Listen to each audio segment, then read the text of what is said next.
नमस्कार मंडळी. आजची सकाळ खरंच खूप खास आहे. घरची कामं सुरू करण्यापूर्वी मी जरा शिवमकडे बघत राहिले. बघा ना, हा पठ्ठ्या किती शांत आणि निरागस झोपलाय. त्याला बघून असं वाटतंय की उठूच नाही, पण घरातली कामं, कामाची पळापळ, हे सगळं आठवलं की त्याला मी उठवायला जाते. किती गदागदा हलवून उठवते, हाक मारते, पण तो उठायचं नावच घेत नाहीये. तो इतका सुंदर आणि गोड दिसतोय की मला हा क्षण कॅमेऱ्यात कैद केल्याशिवाय राहावलं नाही. आई म्हणून मुलाचं हे रूप पाहिलं की रात्रीचा सगळा थकवा कुठल्या कुठे पळून जातो. त्यानंतर बघू शकता तुम्ही, हळूच उठला तो. आणि खरंच खूप छान, म्हणजे झोपेतनं उठताना तो कधीच असा रडका उठत नाही. नेहमी हसत खेळतच उठलेला असतो. त्यामुळे खरंच खूप छान वाटतं. त्यानंतर उद्या लवकर शाळा आहे, उठा. शिवमला कसं बसं उठवलं, घरातली सगळी कामं आवडली. त्यानंतर माझी घराची युद्धासारखी कामं सुरुवात केली. किचन आवडलं, स्वच्छ केलं, मग वळाले माझ्या व्यवसायाकडे. आजचा वार होता मंगळवार, बाजार आहे, त्यामुळे तयारी मोठी असते. मी एक एक करून सगळे सुती गाऊन व्यवस्थित घड्या घालून पिशवीत भरले. स्टॉलसाठी लागणारे साहित्य पिशवीत टाकले आणि स्टॉलची पूर्ण तपासणी केली. घर सांभाळून व्यवसाय करणं सोपं नसतं, पण नियोजन असेल तर सगळ्या गोष्टी शक्य होतात. बघा, मी गाऊनच्या पिशव्या भरताना हा व्हिडिओ, त्यानंतर स्टॉल लावतानाचे व्हिडिओ शूट केलेले आहेत. मंगळवारचा बाजारात आल्यावर जी ऊर्जा मिळते ना, ते शब्दात सांगता येणार नाही. स्टॉल लावताना सुरुवातीला खूप धावपळ होते, पण एकदा का गाऊनची मांडणी व्यवस्थित झाली की मनाला समाधान मिळतं.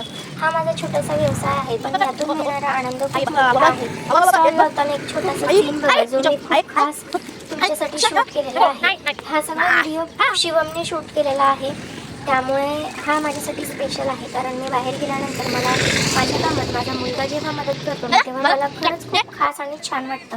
त्यानंतर बाजार सुरू असतानाच मागे स्टॉलच्या अगदी पाठीमागे एक कटिंगचं दुकान होतं. शिवमची कटिंग खूप दिवसापासून करायची होती. आज वेळा मिळाला म्हणून त्याला तिथे नेलं. त्याने आज खूप शांतपणे बसून हेअर कट करून घेतला. बघा, मी बाहेरून व्हिडिओ शूट करते आहे.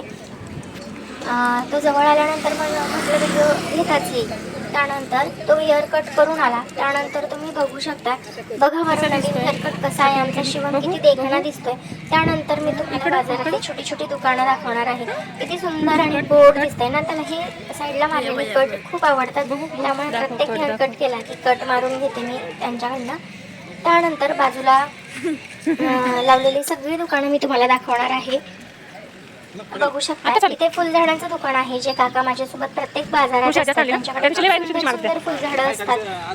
तुम्हाला जर ऑर्डर करायची असेल किंवा तुम्ही पुण्यात साईनगरमध्ये कुठे राहत असाल, तुम्हाला गार्डनिंग करायचं असेल तरी तुम्ही त्या काकांना संपर्क साधू शकताय. तुम्हाला जर कॉन्टॅक्ट हवा असेल तर तुम्ही मला कमेंट करा, मी तुम्हाला नक्कीच नंबर देईल. खूप कमी दरात आणि चांगली झाडं यांच्याकडे मिळतात. त्यानंतर बरेच बाजार लागलेले होते, म्हणजे माझं हे छोटंसं दुकान. त्यानंतर हे काका बसलेले होते हातगाडीवरती. त्यांच्याकडे 10-10 रुपयाला काहीही असं जे सामान असतं ते सगळं सामान होतं त्यांच्याकडे. बघू शकता, ही माती लहानपणी खूप खायचो. त्यानंतर हे लाल हिरवे वाटाणे, भरपूर गोष्टी आहेत त्यांच्याकडे. ही हिरवे वाटाणे, खूप खूप गोष्टी असतात त्यांच्याकडे. तर मी बऱ्याचदा त्यांच्याकडनं काही ना काहीतरी घेत असते. त्यानंतर हे एक छोटंसं चप्पलांचं स्टॉल आहे. 200 रुपयाला कोणतीही चप्पल. इतक्या अफोर्डेबल रेंजमध्ये तुम्हाला कुठेही मिळणार नाही. मॉलमध्ये या वस्तू खूप खूप खूप जास्ती महाग मिळतात, ते त्यांच्याकडे अगदी अफोर्डेबल प्राईसमध्ये मिळतात. आणि जेव्हा लोकल बाजारात तुम्ही जातात ना, तेव्हा असं विचार करतात लोक की बाजारात आहे म्हणजे हलकं असेल. असं काहीही नसतं. माझ्याकडे असणारे गाऊन हे ब्रँडच्या गाऊनपेक्षा खूप सुंदर असतात, कारण कधी कधी ब्रँडला परवडत नाही त्या रेटमध्ये सुद्धा मी देते. आणि मॉलमध्ये जेव्हा तुम्ही घ्यायला जाता तेव्हा ते तुम्हाला खूप महाग मिळतात. त्यानंतर ह्या क्लिप्स आहेत शुक्रवारच्या बाजाराच्या. तर मी दुकान लावलं होतं, पण मला मदत करणारा माझा नवरा मला समोर दिसत होता. म्हटलं, मी जेवढं माझ्या कामाचं कौतुक करते तितकंच कौतुक मी माझ्या नवऱ्याच्याही कामाचं केलं पाहिजे, नाही का. तर त्यासाठी घेतलेला एक छोटासा व्हिडिओ. सुप्त गुण असतो. कोणाला शिवणकाम येतं, कोणाला स्वयंपाक उत्तम जमतो, तर कोणाला मार्केटिंगची आवड असते. तुमचं जे कौशल्य आहे त्यातच तुमचा व्यवसाय बनवा. जसं मी गाऊन विक्री आणि पिको फॉलमध्ये खूप ओळख निर्माण केली आहे. छोट्या गुंतवणुकीतून सुरुवात करा. स्वावलंबी होण्यासाठी सुरुवातीला लाखो रुपयेच खर्च करायला हवे असं काही नाही. कमी भांडवलात घरच्या घरी किंवा स्थानिक बाजारात स्टॉल लावून सुरुवात करा. जिद्द असेल तर शून्यातूनही विश्व निर्माण करता येतं. एक गृहिणी म्हणून घर, मूल आणि व्यवसाय याचा ताळमेळ बसवणं खूप मोठी कसब असते. वेळेचं नियोजन केलं की कोणतीही गोष्ट गाडी करायची शक्य राहू होत अजून मला नाही. भाजीपाला घ्यायचं. आजकाल सोशल मीडिया हे व्यवसायासाठी आंबे घेऊ आपण. मोठं शस्त्र आहे. थांब. YouTube, Instagram, Facebook तुमच्या थांब. कामाचे करून छोटे द्यायचं. छोटे व्हिडिओ बनवा, जास्तीत जास्त लोकांपर्यंत पोहोचवा. यामुळे तुमचा ग्राहक वर्ग वाढतो आणि एक वेगळी ओळख निर्माण होते. मिळालेल्या पैशाचा हिशोब ठेवायला शिका. म्हणजे आर्थिक सक्षमता तुमच्या किती नफा झाला आहे, किती मालधंदा आहे, किती बचत करायची आहे हे समजतं. तुमचा व्यवसाय कधी तोट्यात जाणार नाही. तुमची डायरी लिहिण्याची सवय खूप मोलाची आहे. कचऱ्याच्या सावलीत उभं राहण्यापेक्षा स्वतःची सावली निर्माण करण्याचा खराच स्वाभिमान आहे.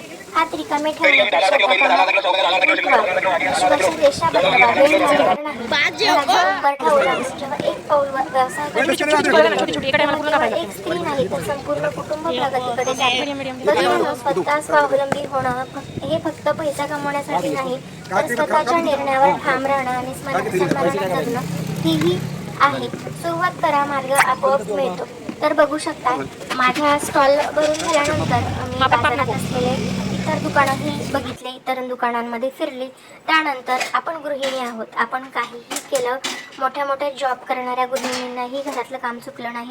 मी तर एक छोटी उद्योजिका आहे, तर मला कसं घरातलं काम चुकेल. त्यामुळे बाजारात जाऊन आल्यानंतर दिवसभरात सगळं काम केल्यानंतर घरी आल्यानंतर भाजी होती, चपाती होती. त्यानंतर मग मला भांडे लावून घ्यायचे होते, भांडे घासलेले होते. रात्री सगळं काम उरकून ठेवलं की सकाळी उठल्यानंतर थकवा थोडासा कमी होतो. दिवसभर बाजारात उन्हातानात बसून घरी आल्यावर पुन्हा किचनची जबाबदारी असते. शरीरात थकवा येतो पण मन समाधानी नसतं. रात्रीचा स्वयंपाक पाणी आटोपल्यावर मी माझ्या आवडत्या कामाकडे वळते. पण त्याआधी ही सगळी कामं मला आवरून घ्यायची असतात.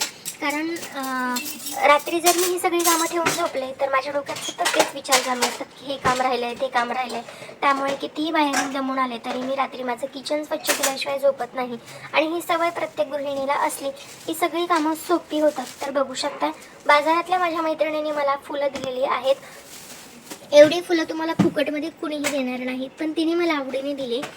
तर माझी या पद्धतीने माझी जी वरची कामं होती ती मी सगळी आवरून घेण्याचा प्रयत्न करते. अशा किती मैत्रिणी आहेत की ज्या म्हणजे महिन्याला लाखो रुपये कमवतात पण घरातलं काम स्वतःच करतात. अशा किती मैत्रिणी आहेत मला कमेंट करून नक्कीच सांगा. माझे व्हिडिओज तुम्हाला कसे वाटतात हे सुद्धा मला कमेंट करून नक्कीच सांगा. तर माझी रात्रीची कामं आटोपल्यानंतर ते वळते मी म्हणजे माझ्या डायरीकडे. माझी डायरी म्हणजे मी 21 दिवसाचं काम करते आहे ते कोणतं आहे, काय आहे ते तुम्हाला सक्सेसफुल झाल्यानंतर मी तुम्हाला नक्कीच सांगणार आहे. पण तुम्ही दिवसभर किती कमवताय, काय खर्च केला आहे, किती माल विकला आहे, किती नफा झाला आहे किंवा नंतर तुम्हाला काय करायचं आहे, या गोष्टीचं जेव्हा तुम्ही नियोजन करता तेव्हा काही गोष्टी खूप सोप्या होतात, सुखकर होतात. त्यामुळे डायरी लिहिणं हे नियोजन ही गोष्ट तुमच्याकडे हवीच. रोजच्या रोज तुम्ही ह्या गोष्टी करायला हव्यात. त्यामुळे काय होतं तुमचं एका कामाचं नियोजन राहतं आणि गोष्टीही वेळच्या वेळी होत जातात. तर मैत्रिणींनो तुम्ही माझे व्हिडिओ पहिल्यांदा बघत असाल तर व्हिडिओला लाईक करा, शेअर करा आणि एक सुंदर अशी कमेंट करा. म्हणजे ती कमेंट मला माझं काम करण्यासाठी प्रोत्साहन देत राहील. तुमची ती एक कमेंट मला माझं काम करण्यासाठी प्रेरणा देत राहते. तर